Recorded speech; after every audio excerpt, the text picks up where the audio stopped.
Hey, ¿qué pasa, chicos, chicas y grandes? Yo soy Roberto y hoy continúo leyéndoles esta obra de Sir Arthur Conan Doyle. Ya vamos por la mitad del libro, así que pónganse cómodos, cómodas y comencemos.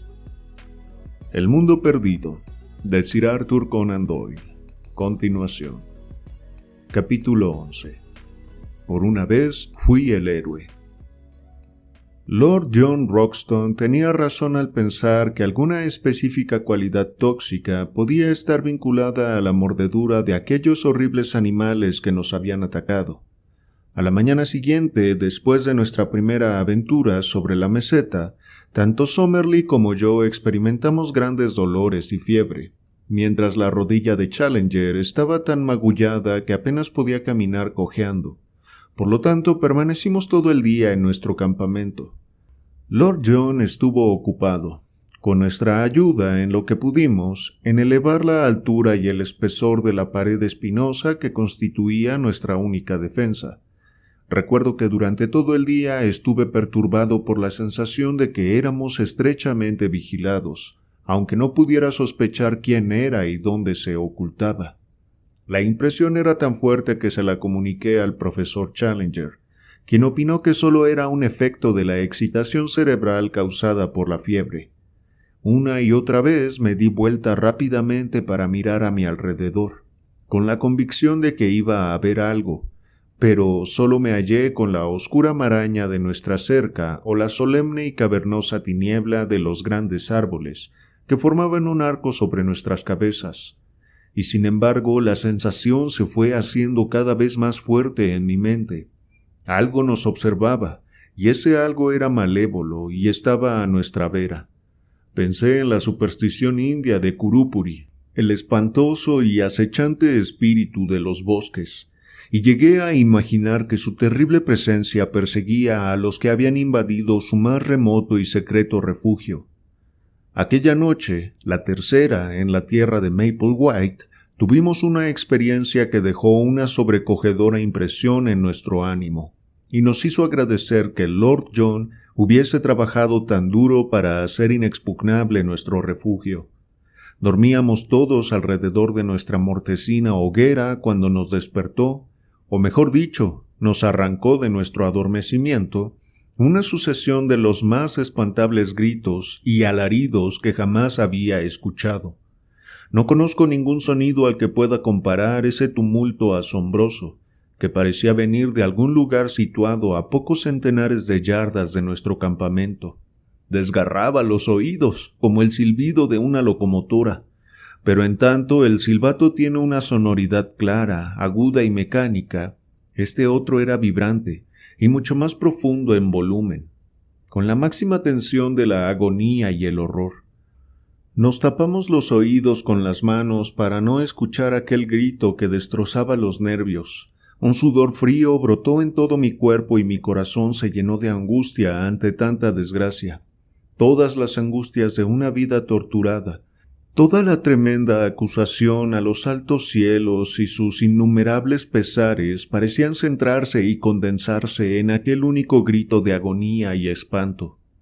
Y entonces, por debajo de aquel sonido agudísimo y vibrante, se oyó otro más intermitente, una risa apagada y profunda, un gorgoteo gutural, un gruñido regocijado que formaba un grotesco acompañamiento al chillido con el que se mezclaba. Durante 3 o 4 minutos continuó el espantoso dúo, mientras todo el follaje crepitaba con el aleteo sobresaltado de los pájaros. Entonces todo se acalló tan súbitamente como había empezado. Durante un largo rato permanecimos en un horrorizado silencio. Luego Lord John arrojó un manojo de ramillas al fuego, y su rojo resplandor iluminó los rostros atentos de mis compañeros, y fluctuó sobre las grandes ramas que se extendían sobre nuestras cabezas. —¿Qué ha sido eso? —susurré. —Lo sabremos por la mañana —dijo Lord John—. Fue muy cerca de aquí, no más allá del claro. Hemos tenido el privilegio de escuchar por casualidad una tragedia prehistórica, la especie de drama que ocurría entre los cañaverales de las orillas de algún lago del Jurásico, cuando el dragón más grande sujetaba al más pequeño en el limo», dijo Challenger con una solemnidad que jamás habíamos escuchado en su voz. «Sin duda fue mejor que el hombre llegara tarde en el proceso de la creación. En aquellos días tempranos había poderes desencadenados a los cuales no habría podido enfrentarse, ni con el coraje ni con ningún mecanismo. ¿De qué le habría valido su honda, su lanza o sus flechas contra fuerzas como las que esta noche han andado sueltas? Incluso un rifle moderno, la ventaja hubiera estado de parte del monstruo». «Pues yo pienso que podría confiar en este amiguito mío», dijo Lord John acariciando su Express, «aunque la bestia habría tenido también sus buenas oportunidades deportivas». Summerlee alzó la mano. «¡Silencio!», exclamó. «Seguro que he oído algo». Del absoluto silencio emergió un profundo y regular pisoteo. Eran las pisadas de algún animal, el ritmo de unas patas blandas pero pesadas, apoyándose cautelosamente en el suelo. Se deslizaron con lentitud alrededor del campamento, y luego hicieron alto cerca de nuestra puerta. Se oyó un jadeo bajo y sibilante que subía y bajaba, la respiración de la bestia. Solo nuestra débil empalizada nos separaba de este horror nocturno. Cada uno de nosotros había empuñado un rifle, y Lord John había apartado un pequeño arbusto para hacer una tronera en la cerca. «Por Dios», susurró, «creo que lo veo». Me incliné y espié por encima de su hombro a través del hueco. Sí, yo también pude verlo. En medio de la profunda sombra de los árboles había una sombra aún más profunda, negra, informe, confusa, una forma agazapada llena de salvaje vigor y amenaza. No era más alta que un caballo, pero sus confusos contornos sugerían una inmensa fuerza y corpulencia. Aquel jadeo siseante, tan regular y potente como el escape de un motor, hablaba de un organismo monstruoso.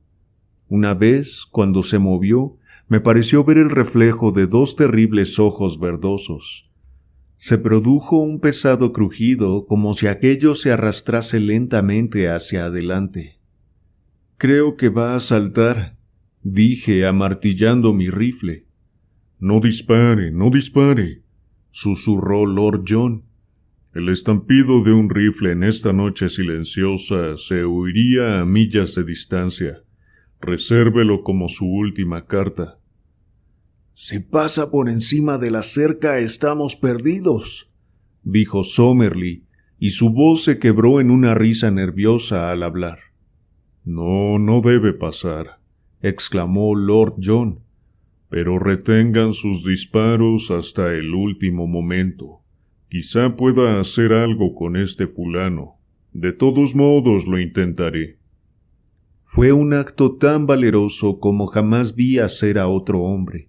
Se inclinó sobre la hoguera, levantó una rama ardiente y se deslizó rápidamente por un resquicio que había hecho en nuestra entrada. La cosa avanzó con un gruñido espantoso. Lord John no vaciló. Corrió hacia ella con paso rápido y ligero y estrelló el madero llameante en el hocico de la bestia. Tuve la visión momentánea de una máscara horrenda, parecida a un sapo gigantesco de piel arrugada y leprosa, de una boca desencajada y baboseante de sangre fresca. Enseguida se oyó crujir la maleza y nuestro espantoso visitante desapareció. «Me imaginé que no haría frente al fuego», dijo Lord John riendo, mientras volvía a entrar y arrojaba su rama entre las demás que ardían en la hoguera. «No debió usted arriesgarse de ese modo», exclamamos todos.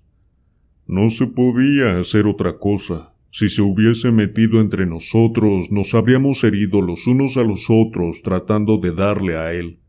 Por otra parte, si hubiésemos hecho fuego a través de la cerca y lográramos herirle, no habría tardado en superarnos, sin hablar de que así revelábamos nuestra presencia». pero en general creo que hemos salido bonitamente del paso. Y a propósito, ¿qué era eso? Nuestros hombres sabios se miraron entre sí con cierta duda. Por mi parte, no me siento capaz de clasificar a ese ser con alguna certeza, dijo Somerley, encendiendo su pipa en el fuego. Al no pronunciarse en forma concluyente, ha demostrado usted una prudencia apropiadamente científica, dijo Challenger con su demoledora condescendencia. Yo, por mi parte, no me siento capaz de ir más allá, salvo aventurar en términos generales que esta noche hemos estado en contacto probablemente con alguna clase de dinosaurio carnívoro. Antes he manifestado mi opinión de que algo así podría existir en esta meseta. Debemos tener en cuenta, subrayó Somerley, que hay muchas especies prehistóricas que nunca han llegado hasta nosotros. Sería imprudente suponer que podemos identificar a todos los seres que pudiéramos encontrar. Exacto. Lo mejor que podemos intentar es una clasificación preliminar. Tal vez mañana hallemos una evidencia más amplia que nos ayude a identificar a la bestia. Mientras tanto, lo único que podemos hacer es reanudar nuestro sueño interrumpido. Pero no sin colocar un centinela, dijo Lord John con firmeza. No podemos correr albures en un país como este. Desde ahora nos turnaremos cada 2 horas. Entonces comenzaré el primer turno mientras termino de fumar mi pipa, dijo el profesor Somerley, y desde ese momento ya no volvimos a descansar sin vigilancia. No tardamos en descubrir a la mañana siguiente la causa de los horrendos rugidos que nos habían despertado en medio de la noche. El calvero de los iguanodontes había sido el escenario de una horrible carnicería. Imaginamos al principio, ante los charcos de sangre y los enormes trozos de carne esparcidos en todas direcciones sobre la verde hierba, que una cantidad de animales habían hallado la muerte. Pero al examinar más de cerca los restos, descubrimos que toda aquella matanza tenía como único protagonista a uno de aquellos pesados monstruos que había sido literalmente hecho pedazos por algún otro animal, quizá no más grande que él, pero muchísimo más feroz. Nuestros 2 profesores se sentaron a discutir absortos, mientras examinaban uno tras otro aquellos trozos, que mostraban las huellas de salvajes dientes y garras enormes. Todavía debemos mantener en suspenso nuestro dictamen, dijo el profesor Challenger, que tenía sobre sus rodillas una enorme loncha de carne blancuzca. Los indicios parecen corresponder a la presencia de un tigre dientes de sable, como los que aún se encuentran en las brechas de nuestras cavernas. Pero el ser que hemos visto era sin duda más grande y de un carácter más afín a la especie de los reptiles. Personalmente me declararía en favor del Allosaurus. «O un Megalosaurus», observó Somerley. «Exactamente. Para el caso sería lo mismo cualquiera de los grandes dinosaurios carnívoros. Entre ellos se pueden encontrar los más terribles tipos de vida animal que alguna vez fueron la maldición de la tierra, o que constituyen la bendición de un museo». Rió sonoramente ante su propia fantasía, porque aunque tenía un escaso sentido del humor, la más tosca chuscada de los labios le suscitaba siempre rugidos laudatorios. «Cuanto menos ruido, mejor», dijo Lord John brevemente. «No sabemos qué o quién tenemos en nuestra cercanía. Si el fulano aquel vuelve para desayunar y nos coge aquí, no tendremos mucho de qué reírnos. A propósito, ¿qué es esa señal que hay en el pellejo del iguanodonte?» Sobre la piel opaca, escamosa y de color pizarra, en la parte superior del brazuelo, había un extraño círculo negro de alguna sustancia que se asemejaba al asfalto. Ninguno de nosotros pudo sugerir qué significaba, aunque Somerley fue de opinión coincidente. 2 días antes había visto algo similar en uno de los iguanodontes jóvenes. Challenger no dijo nada, pero adoptó una pose pomposa y campanuda, de alguien que podría, si quisiese, dar una explicación. Por eso Lord John terminó por pedirle directamente su opinión. Si su señoría se digna graciosamente darme permiso para abrir la boca, me sentiré muy feliz de poder expresar mis sentimientos, dijo con elaborado sarcasmo. No tengo costumbre de que me señalen tareas del modo que parece habitual a su señoría. No sabía que era necesario pedirle permiso para sonreírme ante una broma inofensiva. Hasta que no recibió sus disculpas, nuestro susceptible amigo no quiso calmarse. Cuando al fin sus irritados sentimientos se desahogaron, se dirigió a nosotros con cierta extensión, desde su asiento en un árbol caído, hablando según su costumbre como si estuviera impartiendo la más valiosa información a una clase de 1000 alumnos. Respecto a estas marcas, dijo, me inclino a concordar con mi amigo y colega el profesor Somerley en que son manchas de asfalto, aunque toda esta meseta es, por naturaleza propia, sumamente volcánica, y como el asfalto es una sustancia que asociamos con las fuerzas plutónicas, no dudo que existe un estado líquido, libre, y que esos animales deben haberse puesto en contacto con el mismo. Mucho más importante es el problema de la existencia del monstruo carnívoro que ha dejado sus huellas en ese claro del bosque. Sabemos aproximadamente que la extensión de esta meseta no es mucho más grande que el término medio de los condados ingleses. Dentro de este espacio limitado han vivido juntos durante años innumerables. Cierto número de seres pertenecientes, en su mayor parte, a especies extinguidas ya en el mundo exterior. Ahora bien, a mí me parece evidente que en un periodo tan largo podía esperarse que los animales carnívoros, al multiplicarse sin tasa, deberían haber agotado sus reservas alimenticias, viéndose obligados a modificar sus hábitos de comer carne, o si no, a morir de hambre. Vemos que esto no ha sucedido. Por tanto, nos vemos en la necesidad de imaginar que el equilibrio de la naturaleza ha sido preservado por alguna clase de control que limita el número de estos seres feroces.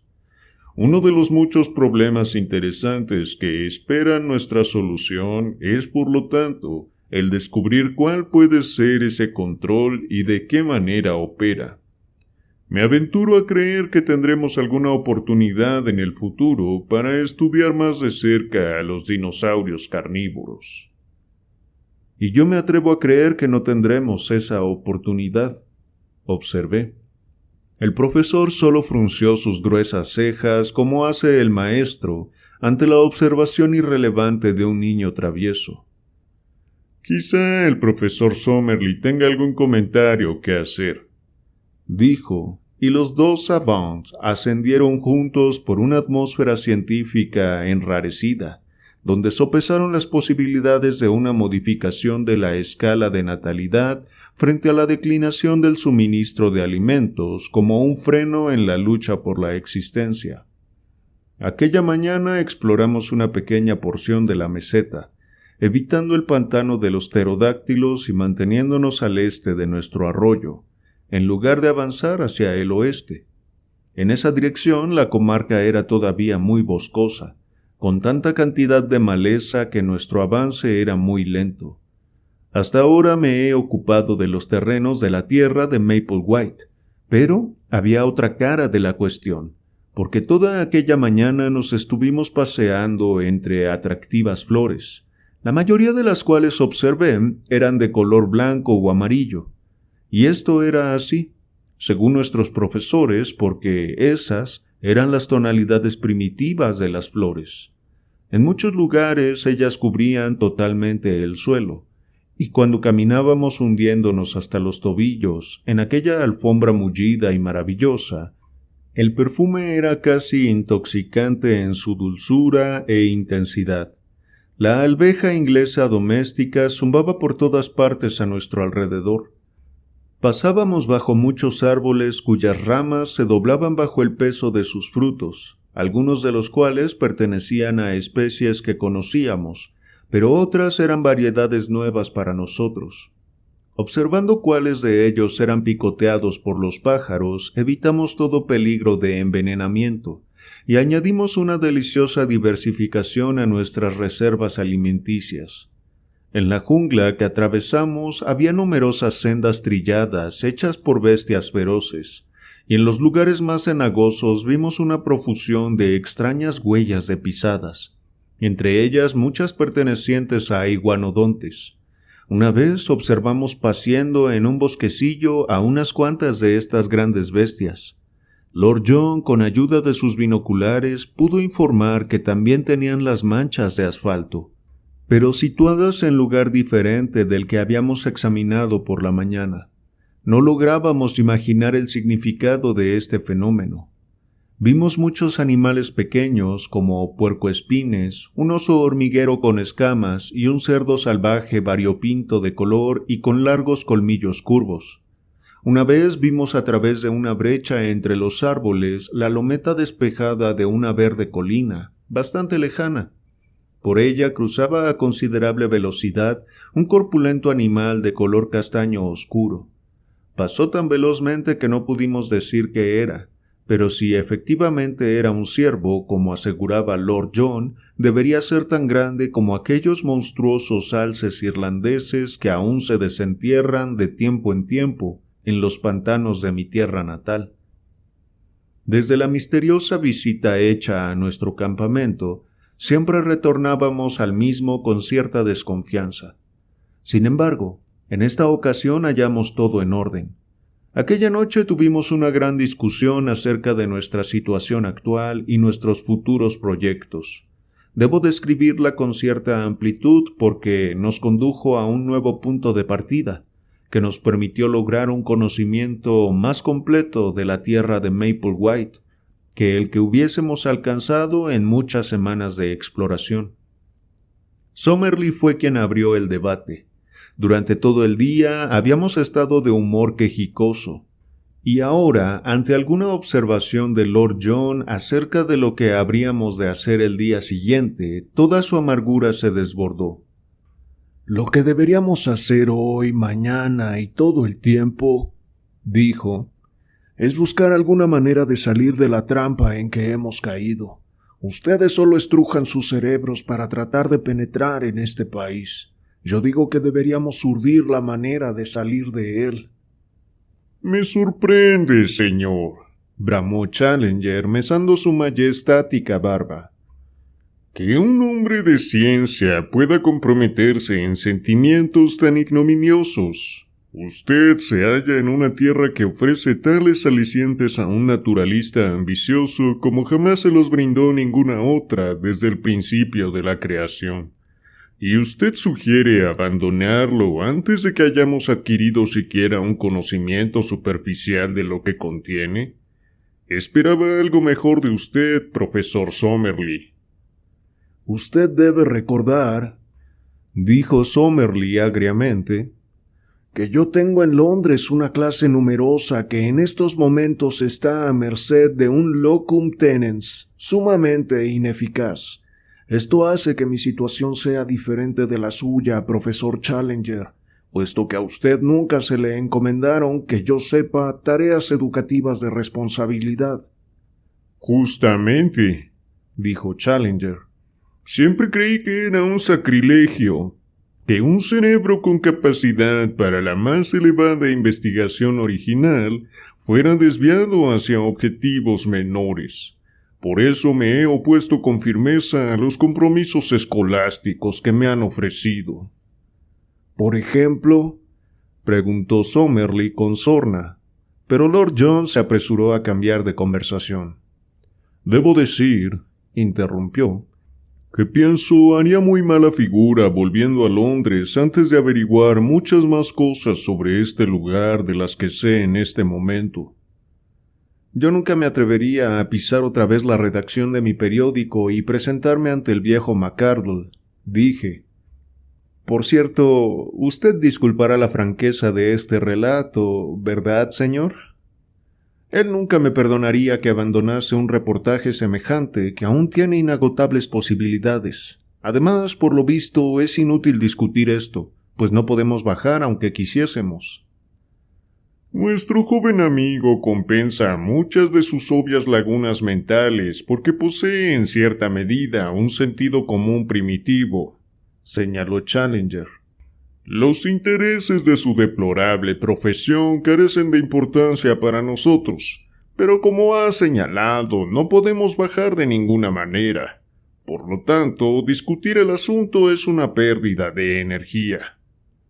Es una pérdida de energía hacer cualquier otra cosa, rezongó Summerlee detrás de su pipa.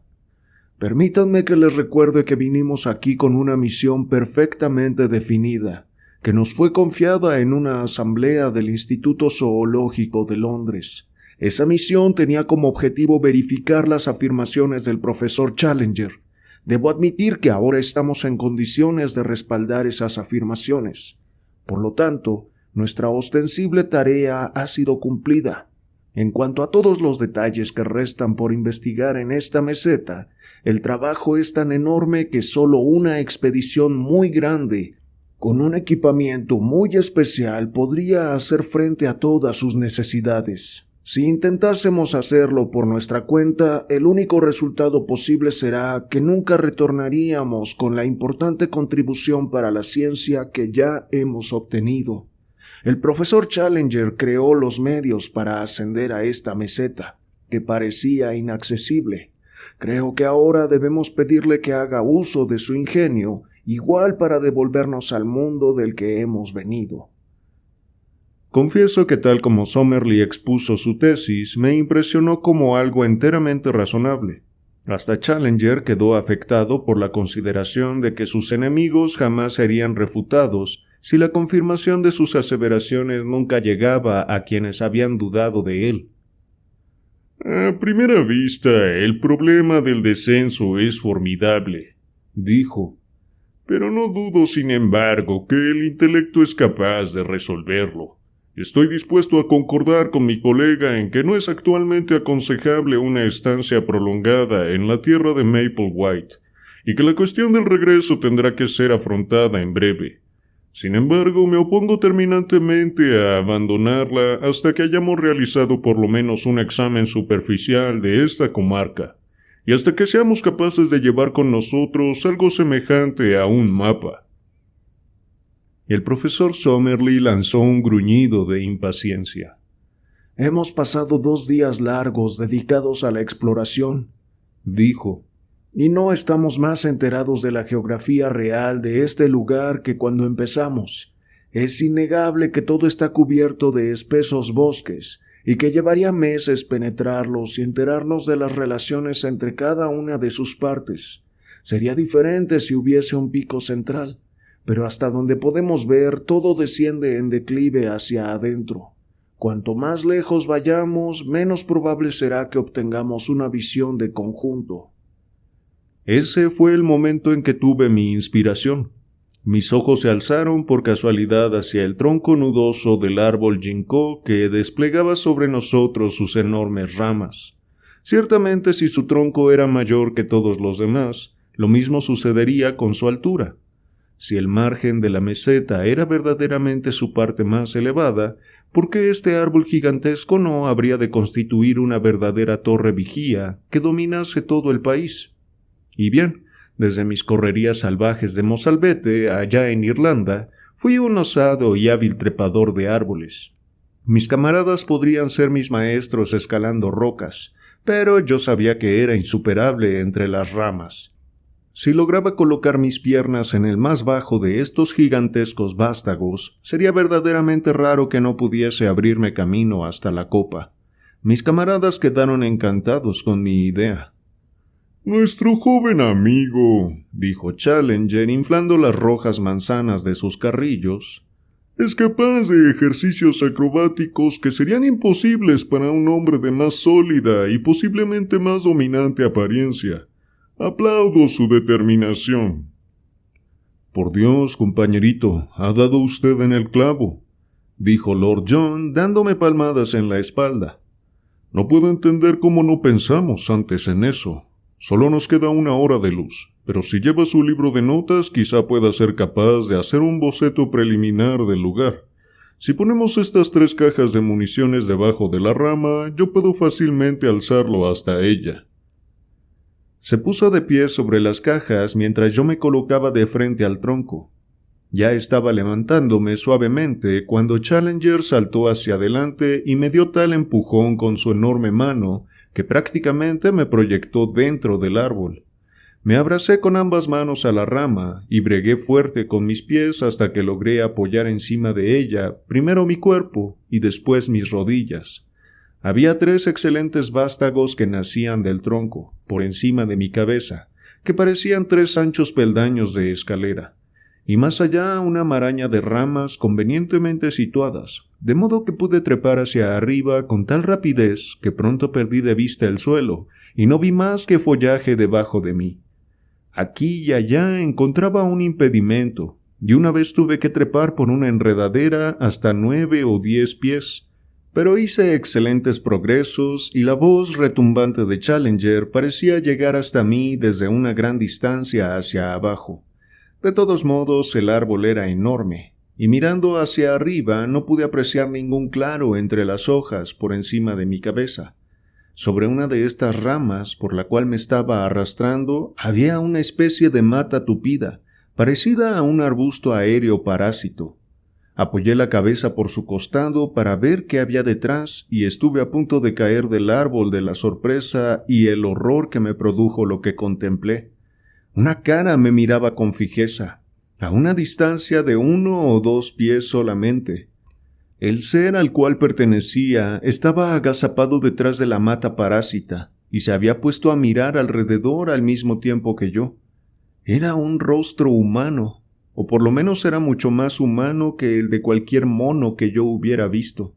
Era largo, blancuzco y cubierto de granos, con la nariz achatada y la mandíbula inferior protuberante, con una pelambre tosca y cerdosa alrededor de la barbilla. Los ojos, bajo unas cejas espesas y gruesas, eran bestiales y feroces, y cuando abrió la boca para gruñirme algo que sonaba como a una maldición, observé que tenía dientes caninos, curvos y afilados. Por un instante leí el odio y la amenaza en aquellos ojos malignos.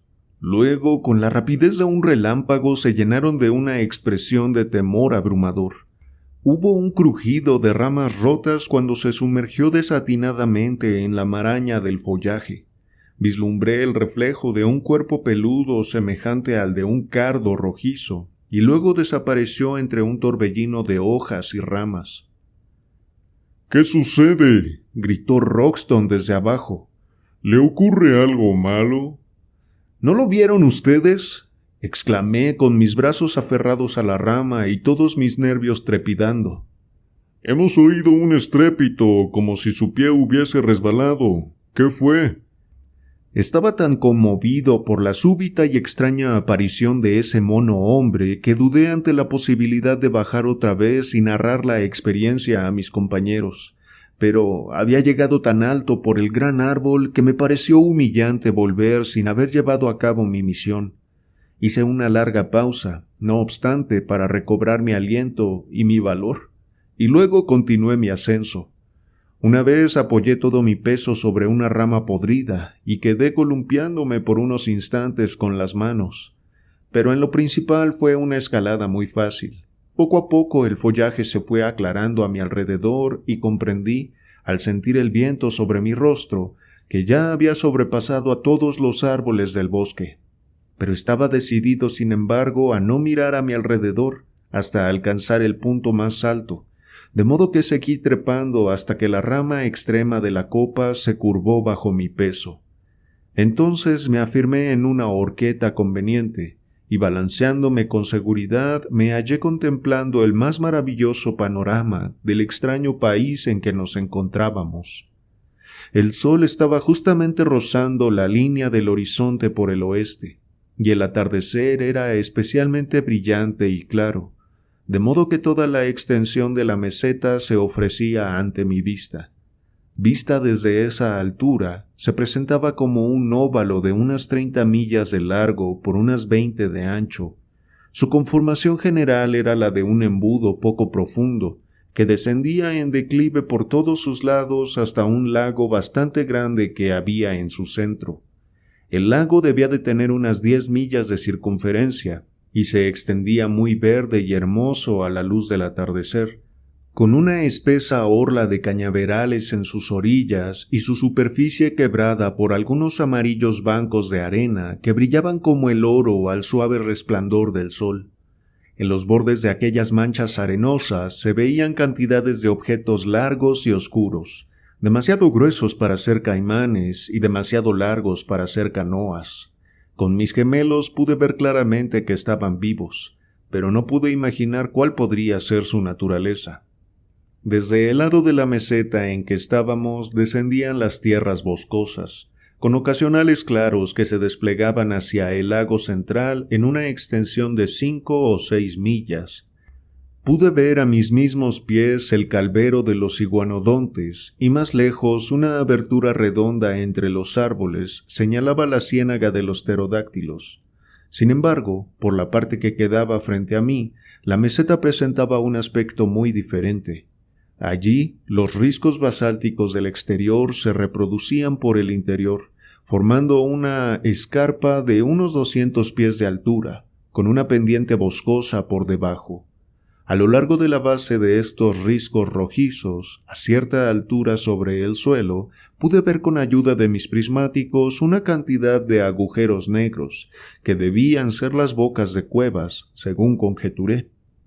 En la entrada de una de ellas resaltaba débilmente algo blanco, pero no pude descubrir qué era.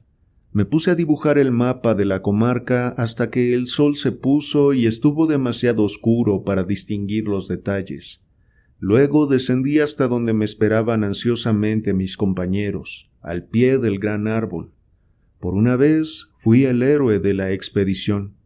Solo a mí se me había ocurrido la idea y solo yo la había llevado a cabo, y aquí estaba el mapa que podía salvarnos de un mes de ciegos tanteos entre peligros desconocidos. Cada uno de ellos me estrechó solemnemente la mano. Pero antes de que discutieran los detalles de mi mapa, tenía que contarles mi encuentro con el mono hombre entre el ramaje. «Ha estado ahí todo el tiempo», dije. «¿Cómo lo sabe usted?», preguntó Lord John, porque en ningún momento me abandonó la sensación de que algo maligno estaba observándonos. Se lo mencioné a usted, profesor Challenger. «En efecto, nuestro joven amigo me dijo algo por el estilo. Además, él es el único de nosotros que posee ese temperamento celta que puede hacerlo sensible a tales impresiones». «Toda la teoría de la telepatía», comenzó a decir Somerly mientras llenaba su pipa. «Es demasiado vasta para que la discutamos ahora», dijo Challenger con decisión. «Y ahora dígame», añadió con el aire de un obispo dirigiéndose a los alumnos de una escuela dominical, ¿pudo observar si esa criatura podía cruzar su pulgar sobre la palma de la mano? No, verdaderamente. ¿Tenía cola? No. ¿Los pies eran prensibles? No creo que pudiera huir tan rápidamente por entre las ramas si no se pudiera agarrar a ellas con los pies. Hay en Sudamérica, si mi memoria no falla, usted puede controlar mi observación, profesor Somerly, unos 36 especies de monos, pero el mono antropoide es desconocido. Está claro, sin embargo, que existe en esta región y que no es la variedad velluda del gorila que nunca se ha observado fuera de África y Oriente. Yo, mientras lo miraba, me sentía inclinado a añadir que había visto a un primo hermano suyo en el zoológico de Kensington. Este es un tipo barbado y descolorido, y esta última característica apunta al hecho de que pasa sus días en una reclusión arbórea. La cuestión que debemos afrontar es la de si se aproxima más al mono o al hombre. En este último caso podría aproximarse a lo que el vulgo ha llamado el eslabón perdido. La solución de este problema es nuestro deber más inmediato. Nada de eso, dijo Summerlee abruptamente. Ahora que gracias a la inteligencia y actividad del señor Malone, no tengo más remedio que citar sus palabras, hemos conseguido nuestro mapa. Nuestro deber único e inmediato es salir sanos y salvos de este espantoso lugar. Los efectos debilitadores de la civilización, gruñó Challenger. Los efectos de la tinta de imprenta de la civilización, señor. Nuestra tarea debe ser la de dejar constancia de lo que hemos visto y dejar a otros una exploración más amplia. Todos ustedes estuvieron de acuerdo con esto antes de que el señor Malone nos trajera el mapa. Bien, dijo Challenger. Admito que mi ánimo estará más a gusto cuando esté seguro de que el resultado de nuestra expedición ha sido comunicado a nuestros amigos. En cuanto a cómo lograremos bajar de este lugar, no tengo aún la menor idea. Sin embargo, jamás me enfrenté hasta ahora con ningún problema que mi inventiva no haya sido capaz de resolver. Y les prometo que mañana volcaré mi atención al problema de nuestro descenso. Y así quedó el asunto por el momento. Pero aquella noche, a la luz de la hoguera y de una única bujía, quedó elaborado el primer mapa del mundo perdido. Cada detalle de lo que había anotado someramente desde mi torre de vigía fue dibujado en su lugar aproximado. El lápiz de Challenger quedó en suspenso sobre la gran mancha vacía que señalaba el lago. ¿Cómo lo llamaremos?, preguntó. ¿Por qué no aprovecha la oportunidad de perpetuar su propio nombre?, dijo Summerlee con su habitual toque de acritud. Confío, señor, en que mi nombre será reclamado por la posteridad debido a otras y más personales razones, dijo Challenger severamente. Cualquier ignorante puede inmortalizar su insignificante recuerdo colocando su nombre a una montaña o a un río. Yo no necesito un monumento semejante. Summerlee, con una sonrisa retorcida, estaba a punto de asaltarlo con una nueva agresión, cuando Lord John se apresuró a intervenir. A usted le toca, compañerito, bautizar el lago, dijo.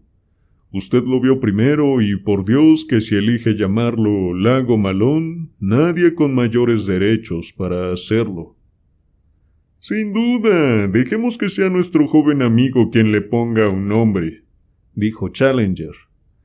Pues entonces, dije sonrojándome, pero me atreví a decirlo, bauticémoslo Lago Gladys. ¿No cree que Lago Central sería un nombre más descriptivo?, señaló Summerlee. Yo preferiría Lago Gladys. Challenger me miró con simpatía y sacudió su gran cabeza con burlona desaprobación. Los muchachos serán siempre muchachos, dijo. Sea pues Lago Gladys.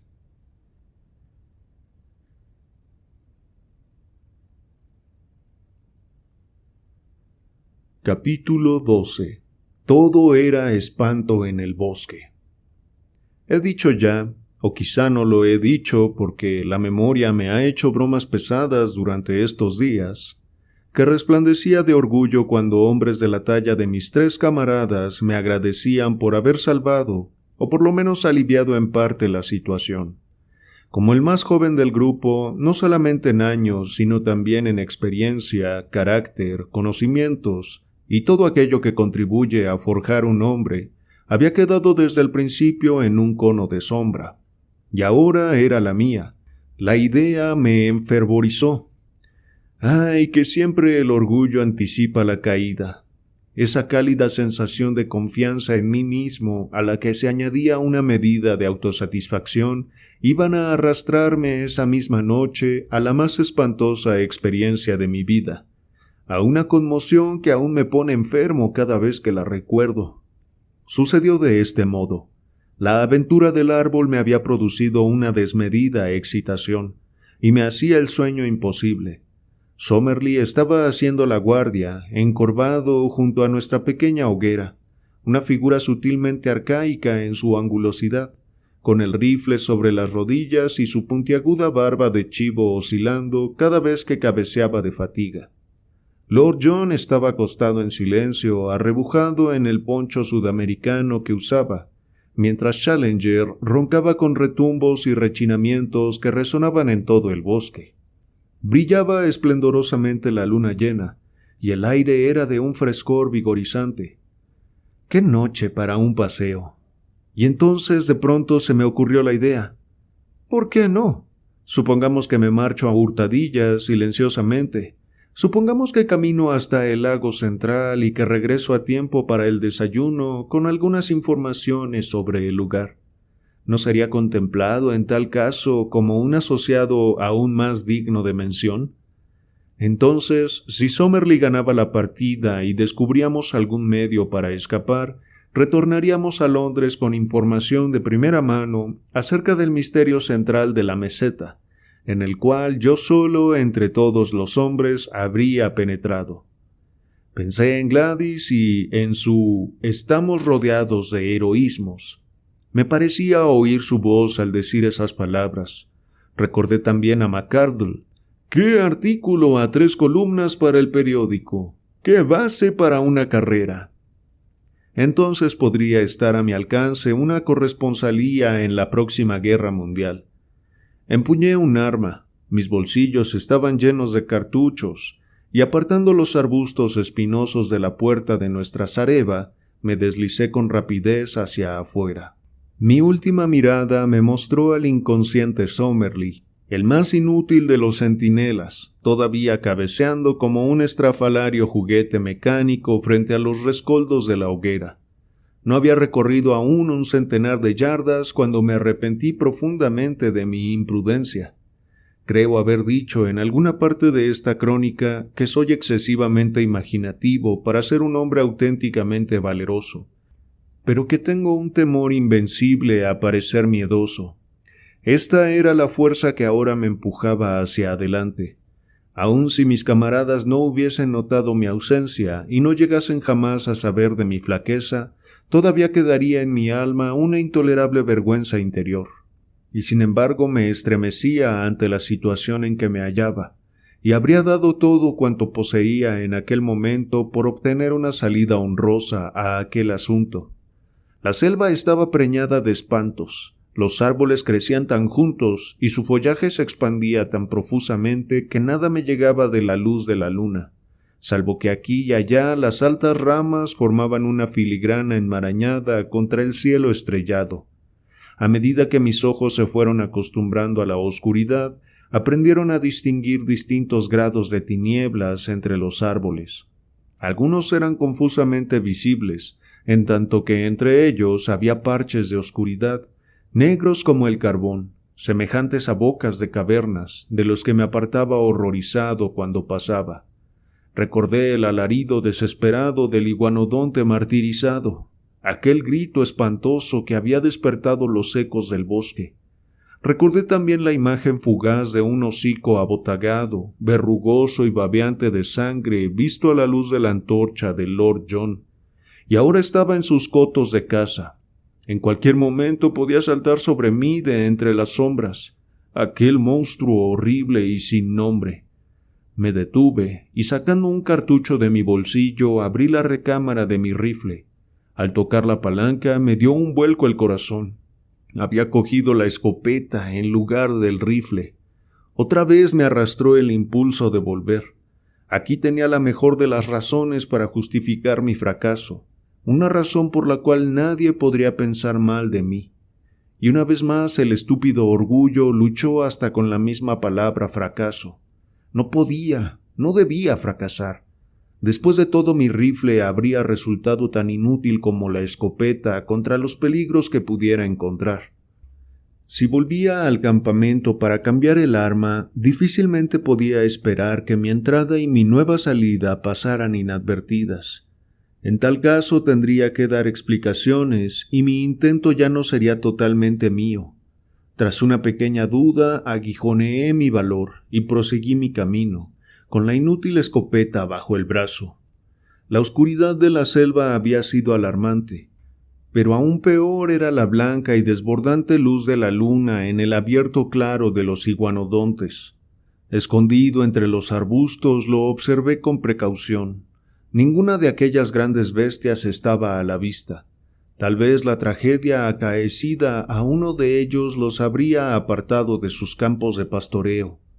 En la noche brumosa y argentada no pude advertir signo alguno de seres vivientes. Por tanto, tomando coraje, lo crucé deslizándome rápidamente y por entre la maleza del lado opuesto alcancé de nuevo el arroyo que me servía de guía. Era un acompañante jovial que fluía entre murmullos y gorgoteos, igual que mi querido y viejo arroyo truchero de West Country, donde había pescado de noche durante mi infancia. Mientras siguiese su corriente aguas abajo, tenía que llegar necesariamente al lago, y también me guiaría hacia el campamento mientras lo acompañase en sentido opuesto. A menudo lo perdí de vista a causa de la enmarañada maleza, pero siempre tenía al alcance del oído su cristalino chapoteo. Al tiempo que descendía la pendiente, los bosques iban raleando, y los arbustos, con algunos árboles altos, ocupaban el lugar de la selva. Pude hacer, por lo tanto, excelentes progresos, y podía ver sin ser visto. Pasé por las cercanías del pantano de los pterodáctilos, y cuando lo hacía, uno de esos grandes animales, tendría por lo menos 20 pies de envergadura, alzó el vuelo desde algún lugar cercano a donde yo estaba, con el seco, quebradizo y correoso batir de sus alas. Cuando cruzaba por la faz de la luna, la luz brilló con claridad a través de las membranosas alas, y parecía un esqueleto volador recortado sobre el fondo de la blanca y tropical radiación del cielo. Me acurruqué muy agachado entre los arbustos, pues sabía por pasadas experiencias que bastaba un solo grito de la bestia para atraer a un centenar de sus repelentes compañeros sobre mi cabeza. Hasta que no se posó de nuevo, no me atreví a seguir mi camino a hurtadillas. La noche había sido excepcionalmente callada, pero a medida que avanzaba comencé a prestar atención a un ruido sordo y retumbante, un murmullo continuo que venía de alguna parte frente a mí. A medida que yo proseguía mi camino, el ruido crecía en volumen, hasta brotar sin duda muy cerca de mí. Cuando me detuve, el sonido seguía con igual intensidad, de modo que parecía provenir de una fuente estacionaria. Se parecía al hervor de una olla o al burbujear de un gran caldero. Pronto descubrí su origen, porque en el centro de un pequeño claro hallé un lago, o más bien un lagunajo, pues no era mayor que el tazón de la fuente de Trafalgar Square, de alguna materia negra parecida a la brea, cuya superficie subía y bajaba formando grandes ampollas de gas que reventaban.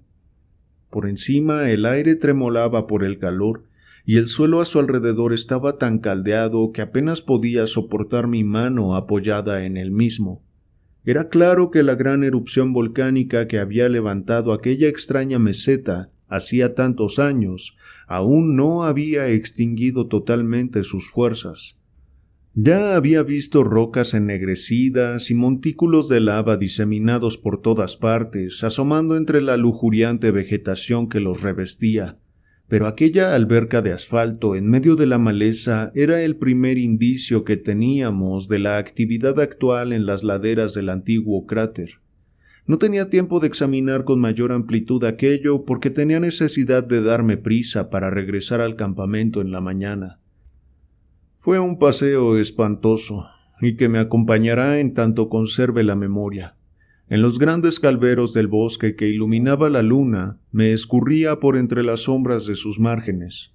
Avanzaba arrastrándome entre los matorrales, deteniéndome con el corazón palpitante cada vez que oía, como sucedió a menudo, el crujido de ramas rotas por el paso de algún animal salvaje. De vez en cuando asomaban por un instante grandes sombras que desaparecían enseguida, grandes, silenciosas sombras que parecían rondar con patas almohadilladas. Cuán a menudo me detuve con la intención de volver. Pero otras tantas veces mi orgullo pudo vencer mi temor y me empujó de nuevo en pos del objetivo que deseaba alcanzar. Al fin, mi reloj señalaba la 1 de la madrugada, vi el resplandor del agua entre los claros de la maleza, y 10 minutos después me hallaba entre las cañas, en las orillas del lago central. Estaba muerto de sed, me tendí en el borde y bebí un largo sorbo de sus aguas, que eran puras y frescas. En aquel sitio se abría un ancho sendero donde se veían muchas huellas de pisadas. Eran con seguridad uno de los abrevaderos de los animales. Junto a la orilla del agua había un enorme y aislado bloque de lava. Trepé por él y me tendí en su cima, desde donde obtenía una excelente vista en todas direcciones. Lo primero que observé me llenó de sorpresa. Cuando describí el panorama que se vislumbraba desde la copa del gran árbol, dije que en el risco más alejado pude ver un cierto número de manchas negras que parecían bocas de cuevas. Ahora, al alzar la mirada hacia el mismo risco, vi discos de luz en todas direcciones, manchas rojizas claramente definidas que se parecían a los ojos de buey de un transatlántico en medio de la oscuridad. En el primer momento pensé que podrían ser los resplandores de la lava producida por alguna erupción volcánica, pero esto era imposible. La actividad volcánica se desarrolla en el fondo de las cavidades y no en lo alto de las rocas. Entonces, ¿cuál podría ser la alternativa? Era insólito, pero sin embargo tenía que ser así. Las manchas rojizas tenían que ser reflejos de hogueras encendidas en el interior de las cuevas, hogueras que solo la mano del hombre podía haber encendido. Había pues seres humanos en la meseta.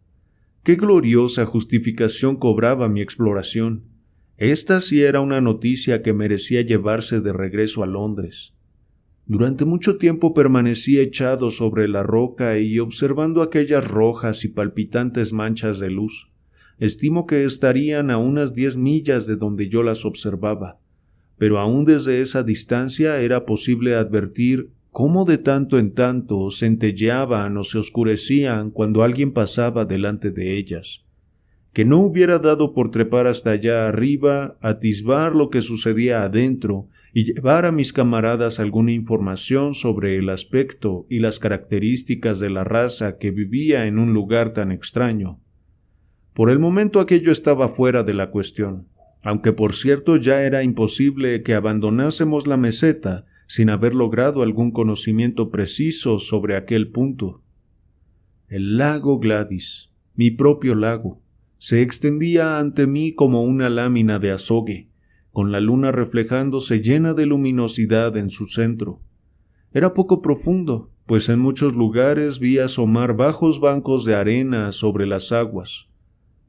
Por todas partes, sobre la quieta superficie, pude advertir señales de vida. A veces eran simples círculos y arrugas en el agua, otras la espalda horqueada de color pizarroso de algún monstruo que pasaba. Una vez, sobre un amarillo banco de arena, vi un ser que se parecía a un enorme cisne, con un cuerpo desmañado y un largo y flexible cuello, que se arrastraba por la orilla. De pronto se zambulló, y durante algunos momentos pude ver el curvado cuello y la cabeza lanceolada ondulando sobre las aguas. Luego se sumergió y no volví a verlo. Pronto tuve que arrancar mi atención de aquellas imágenes distantes para devolverla a lo que estaba sucediendo a mis propios pies. 2 animales semejantes a grandes armadillos habían bajado hasta el abrevadero y estaban agazapados al borde del lago, con sus largas y flexibles lenguas parecidas a cintas rojas que se hundían y retiraban lamiendo el agua. Un gigantesco ciervo de ramificados cuernos, un magnífico animal con presencia de rey, bajó con la hembra y 2 cervatillos y se puso a beber entre los 2 armadillos. No hay ciervos como este en ninguna parte del mundo actual, porque los alces o antas que he visto apenas le llegarían a los cuartos delanteros.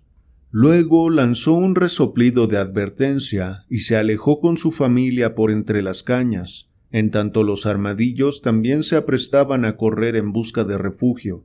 Un recién llegado, el más monstruoso de los animales, llegaba bajando por el sendero.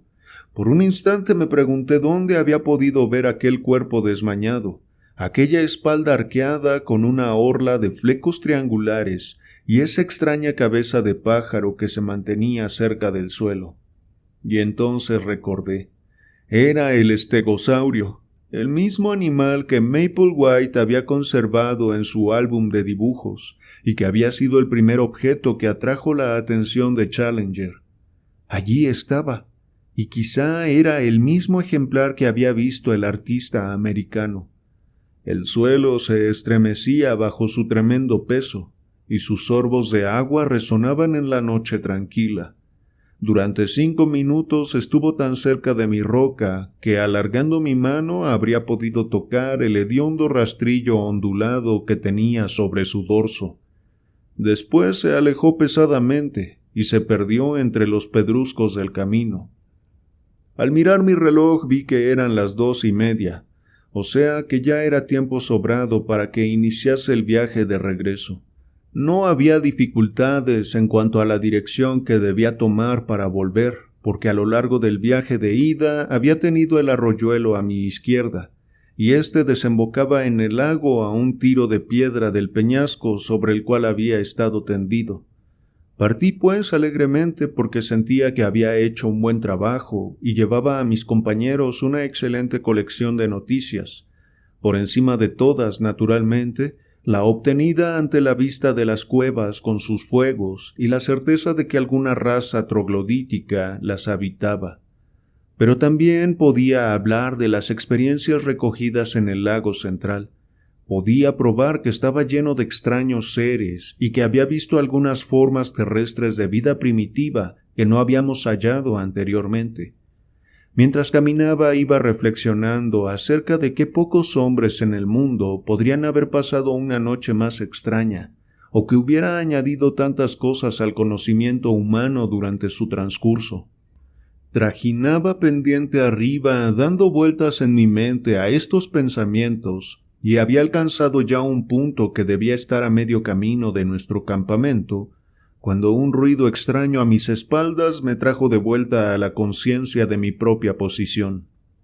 Era algo que parecía mitad ronquido y mitad gruñido, profundo, sordo y extremadamente amenazador. Evidentemente alguna extraña criatura andaba cerca de mí, pero nada se veía y por lo tanto seguí mi camino con mayor rapidez. Llevaría avanzada media milla, poco más o menos, cuando de pronto se repitió el ruido. Siempre detrás de mí, pero más fuerte y más amenazador que antes. Mi corazón pareció detenerse cuando me asaltó de golpe la idea. Aquella bestia, fuera lo que fuese, me estaba siguiendo a mí. Sentí un escalofrío y mi cabello se erizó ante esa idea.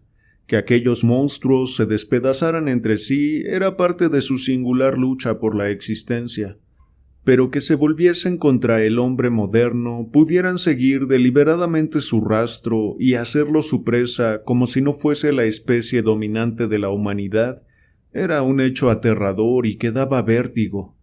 Volví a recordar el hocico baboseante de sangre que había visto a la luz de la antorcha del Lord John, como una horrible visión surgida del más profundo círculo del infierno de Dante.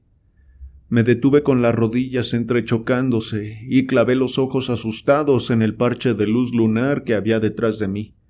Todo era quietud en un paisaje de ensueño, claros de luz plateada y las manchas oscuras de los arbustos. Nada más pude ver. Y entonces surgió otra vez del silencio, inminente y amenazador, aquel gruñido profundo y gorgoteante, más fuerte y más cerca que antes. No cabía dudar por más tiempo. Algo venía siguiendo mi rastro y se me acercaba minuto a minuto. Me quedé inmóvil como un hombre paralizado, mirando todavía con fijeza el terreno que había atravesado. Y entonces de pronto lo vi. Hubo un movimiento entre los arbustos, en el extremo más distante del calvero que acababa de cruzar. Una gran sombra oscura se desprendió de las demás sombras y saltó en medio del claro lunar. Dije saltó deliberadamente porque la bestia se movía como un canguro, saltando en posición erecta sobre sus poderosas patas traseras, mientras mantenía dobladas las delanteras.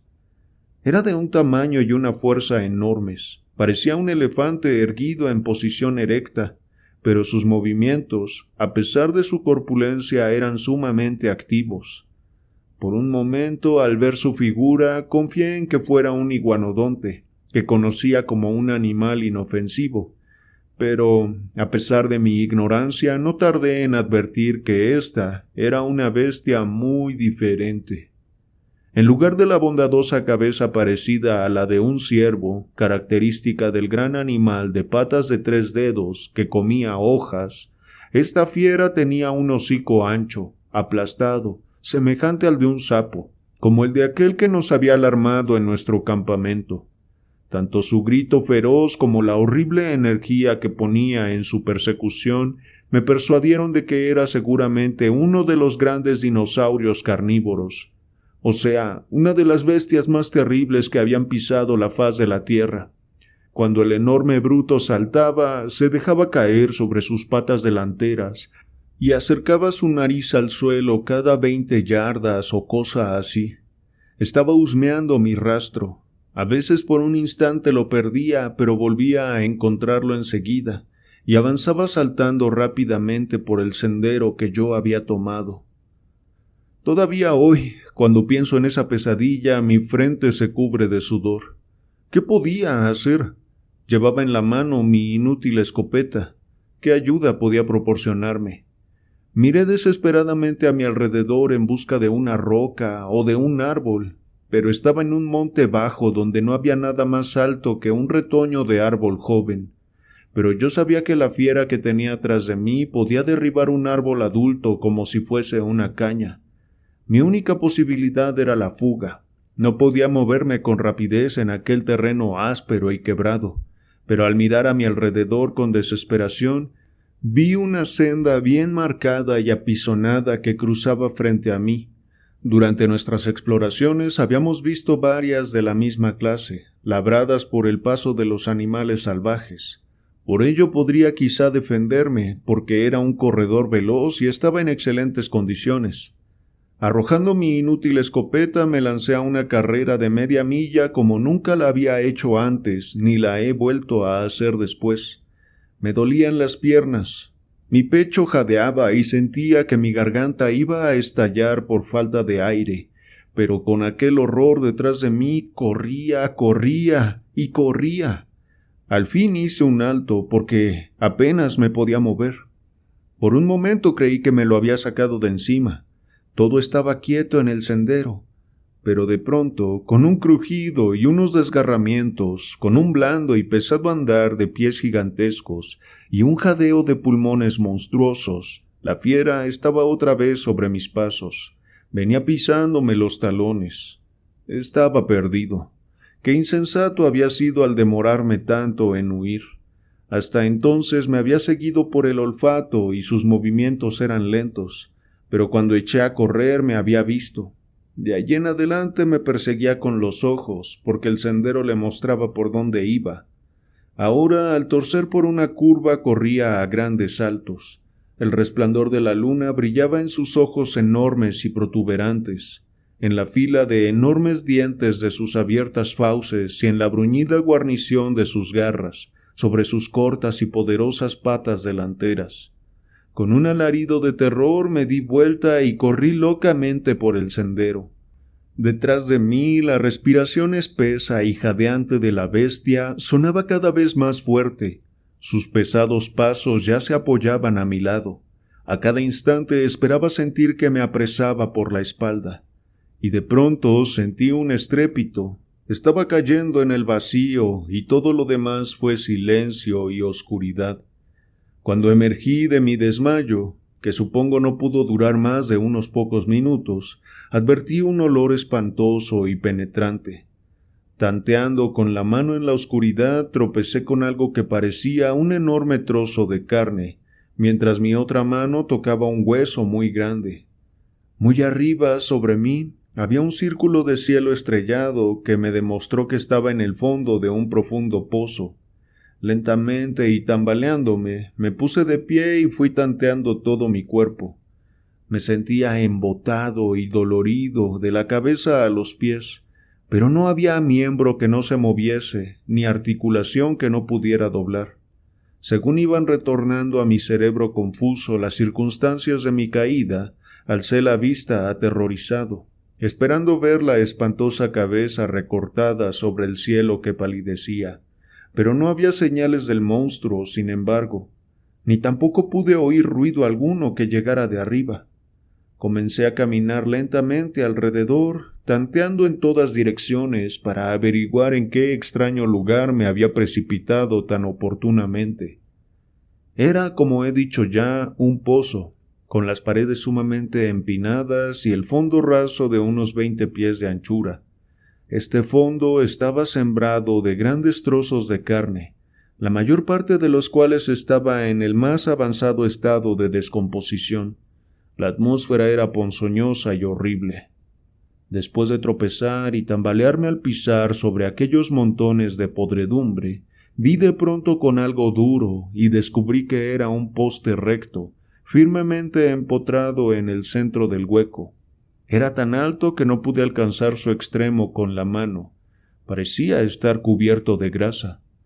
De pronto recordé que tenía una caja de hojalata con cerillas de cera en mi bolsillo. Al encender una de ellas, pude al fin formarme una opinión acerca del lugar en que había caído. No cabían interrogantes sobre su naturaleza. Era una trampa, hecha por la mano del hombre. El poste en el centro, de unos 9 pies de largo, estaba aguzado en el extremo superior y ennegrecido por la sangre coagulada de los seres que habían quedado empalados allí. Los restos desperdigados por el suelo eran fragmentos de las víctimas, que habían sido cortados para dejar libre la estaca para los que consumaran el desatino de caer a su vez. Recordé que Challenger había dicho que el hombre no podía sobrevivir en la meseta, puesto que sus débiles armas no le permitirían afrontar a los monstruos que erraban por ella. Ahora resultaba evidente que ello era posible. En sus cuevas de bocas estrechas, los nativos de esta tierra, quienesquiera que fuesen, tenían refugios donde los enormes saurios no podían penetrar, en tanto eran capaces con sus desarrollados cerebros de preparar unas trampas como aquellas, cubiertas de ramas y dispuestas en los senderos transitados por los animales, y que podían destruirlos a pesar de su fuerza y agilidad. El hombre era siempre el amo. No era difícil para un hombre activo el escalamiento de las empinadas paredes del pozo, pero titubeé mucho tiempo antes de arriesgarme a quedar al alcance de aquella espantosa bestia que había estado a punto de destruirme. ¿Cómo podía saber yo si no estaba emboscado en el matorral de arbustos más próximo, esperando mi reaparición? Cobré aliento al recordar una conversación entre Challenger y Somerley a propósito de las costumbres de los grandes saurios. Ambos estaban de acuerdo en que estos monstruos carecían prácticamente de cerebro, que en sus menudas cavidades craneanas no había lugar para la razón, y que si habían desaparecido del resto del mundo era debido seguramente a su propia estupidez, que les había hecho imposible la adaptación a circunstancias cambiantes. Si aquella bestia hubiera permanecido esperándome, esto significaría que comprendía lo que me había ocurrido, y a su vez probaría que poseía cierta capacidad para unir causa y efecto. Pero con seguridad era más probable que un ser sin cerebro, actuando únicamente en función de un confuso instinto rapaz, hubiese abandonado la casa cuando desaparecí, y que después de una pausa asombrada se hubiera alejado en busca de alguna otra presa. Trepé hasta el borde del pozo y miré a mi alrededor. Las estrellas palidecían. El cielo adquiría una tonalidad blanquecina y el frío viento matinal soplaba agradablemente sobre mi rostro. No pude ver ni oír nada que tuviera que ver con mi enemigo. Lentamente ascendí hasta salir fuera del pozo y me senté por un rato en el suelo, dispuesto a saltar otra vez dentro de mi refugio si surgía algún peligro. Luego, tranquilizado por la absoluta quietud que reinaba y por la creciente claridad, hice acopio de todo mi valor y me encaminé furtivamente por el sendero que había tomado para venir. Un trecho más adelante recogí mi escopeta, y poco después topé con el arroyo que constituía mi guía. Luego, lanzando muchas miradas temerosas hacia atrás, emprendí el regreso al campamento. Y de pronto sucedió algo que me hizo recordar a mis ausentes compañeros. En el aire quieto y puro del amanecer resonó lejanamente la nota cortante y seca de un disparo de rifle. Me detuve y escuché, pero no hubo nada más. Por un instante me conmovió la idea de que algún repentino peligro podía haber caído sobre ellos, pero enseguida se me ocurrió una explicación más simple y natural. La claridad diurna era ya completa.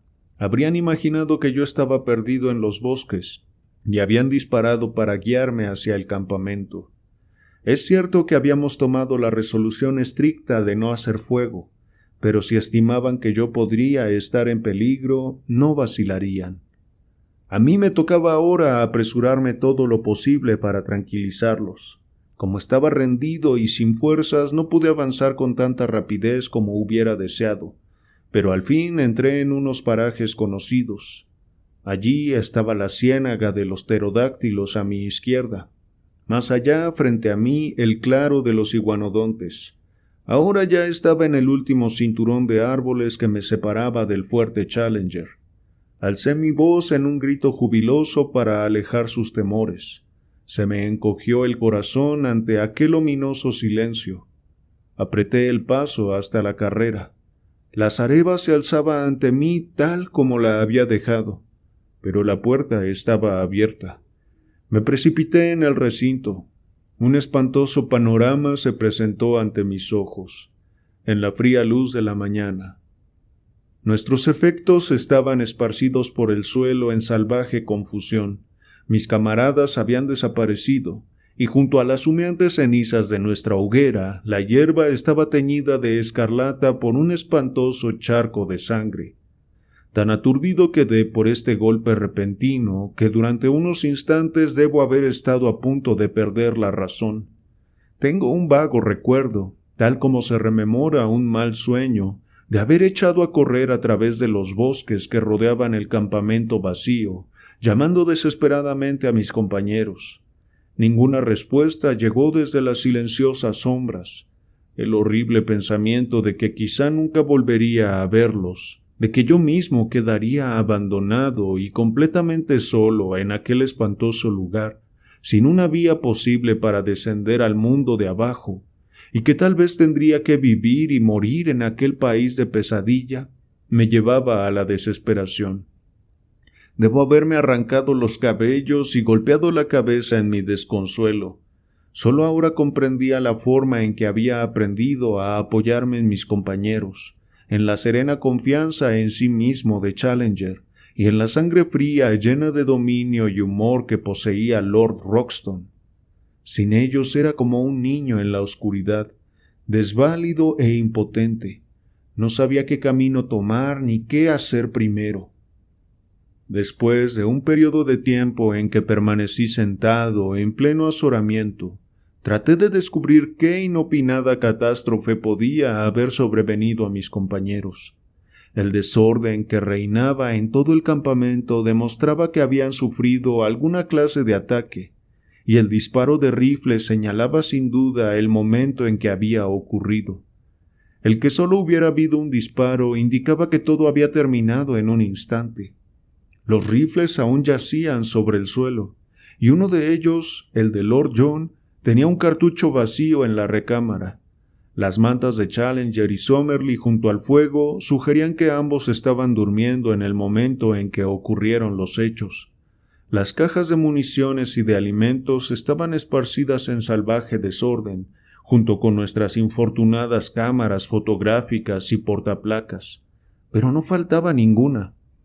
Por otra parte, todas las provisiones no envasadas, y recordé que había una considerable cantidad, habían desaparecido. Por lo visto habían sido animales y no indígenas los autores de la incursión, porque seguramente estos últimos no habrían dejado nada. Pero si habían sido animales o solo un terrible animal, ¿qué había sido de mis camaradas? Probablemente una bestia feroz los había despedazado y abandonado allí sus restos. Es cierto que el espantoso charco de sangre hablaba de violencia. Un monstruo tal como el que me había perseguido a mí durante la noche hubiese podido llevarse una víctima con tanta facilidad como un gato apresa a un ratón. En ese caso, los demás habrían salido en su persecución, pero seguramente se habrían llevado consigo los rifles. Cuanto más trataba de pensar en ello con mi confuso y fatigado cerebro, menos conseguía hallar una explicación plausible. Exploré los alrededores de la floresta, pero no pude hallar rastros que pudieran ayudarme a llegar a una conclusión. Me extravié una vez, y solo la buena suerte, después de una hora de vagabundeo, me ayudó a encontrar de nuevo el campamento. De pronto concebí una idea que me trajo un pequeño consuelo a mi corazón. No estaba absolutamente solo en el mundo. Abajo, al pie del farallón y al alcance de mis llamadas, estaba esperando el fiel Sambo. Fui hasta el borde de la meseta y miré hacia abajo. Por cierto, estaba en cuclillas entre sus mantas, junto al fuego de su pequeño campamento. Pero para mi sorpresa, otro hombre estaba sentado frente a él. Por un instante mi corazón saltó de alegría porque pensé que uno de mis camaradas había logrado descender con éxito. Pero una segunda mirada disipó la esperanza. La luz del sol naciente brilló rojiza sobre la piel de ese hombre. Era un indio. Grité a plena voz y agité mi pañuelo. Entonces Sambo miró hacia arriba. Hizo señas con la mano y se dirigió hacia el pináculo para ascenderlo. En poco tiempo llegó arriba y se situó cerca de mí, escuchando con profunda pena la historia que le relataba. «El diablo se los llevó seguramente, Masa Malón», dijo. «Ustedes entran en el país del diablo, señor, y los llevará a todos con él. Hágame caso, Masa Malón, y baje pronto, si no se lleva a usted también». «¿Pero cómo podré bajar, Sambo?» «Coja lianas trepadoras de los árboles, Masa Malón, tírelas hasta aquí. Yo la sujeto al tocón del árbol y usted tiene puente». «Ya pensamos en eso. Aquí no hay lianas trepadoras que puedan sostenernos». «Mande buscar cuerdas, Masa Malón». «¿A quién puedo mandar a buscarlas y a dónde?» «A la aldea india, señor. La aldea india llena de cuerdas de cuero. El indio está abajo. Envíelo a él». «¿Quién es él?» «Uno de nuestros indios. Los otros le pegaron y quitaron la paga. Volvió con nosotros, pronto para llevar carta, traer cuerda, cualquier cosa». «Llevar una carta. ¿Por qué no? Quizá podría regresar con ayuda. Pero en todo caso podría asegurar que nuestras vidas no se han sacrificado en vano y que las noticias de todo lo que hemos conquistado para la ciencia llegarían a nuestros amigos de la patria. Ya tenía terminadas 2 cartas completas. Ocuparía todo el día escribiendo una tercera que daría cuenta de todas mis experiencias hasta estos momentos. El indio podría llevarlas de regreso al mundo. Ordené a Sambo, por lo tanto, que regresara por la tarde, y pasé toda mi solitaria y miserable jornada registrando todas mis aventuras de la noche pasada. También redacté una nota, que deberá ser entregada a cualquier mercader blanco o al capitán de un vapor que los indios puedan encontrar, rogándoles que se ocupen de que nos sean enviadas las cuerdas, porque de ellos dependen en gran parte nuestras vidas. Arrojaré estos documentos a Sambo cuando llegue al atardecer, y también mis portamonedas que contiene 3 soberanos ingleses. Estos serán entregados al indio con la promesa de doblar esa cantidad si regresa con las cuerdas. De este modo, comprenderá usted, mi querido McArdle, de qué modo llega a sus manos esta comunicación, y conocerá también la verdad en caso de que nunca más vuelva a saber de su infortunado corresponsal. Esta noche estoy demasiado fatigado y demasiado deprimido para hacer proyectos. Mañana reflexionaré sobre los medios para mantenerme en contacto con este campamento y además para buscar por todas partes alguna traza de mis infelices amigos. Bueno, chicos, chicas, hasta aquí la lectura de hoy. Si disfrutaron de estos capítulos, dejen su like y suscríbanse al canal si no lo han hecho. Les recuerdo que también estoy en Spotify para que me sigan por allá. Les dejo el link en la descripción. Bueno, pues muy emocionantes estos capítulos, aunque nos quedamos en un punto algo crudo de la historia. ¿Qué habrá pasado con los colegas de Malone? ¿Quiénes o qué cosa los secuestró? ¿De quién o qué era la sangre esparcida en el suelo? Bueno, rememoremos los puntos importantes de esta historia. Después de haber sobrevivido al ataque de los pterodáctilos y encontrar las cosas esparcidas por el suelo al regresar al fuerte Challenger, decidieron pasar un día fortificando su campamento y recuperándose de las heridas sufridas el día anterior. También debatían sobre qué debían hacer a continuación, y ambas posturas que planteaban son iguales de entendibles, a mi parecer.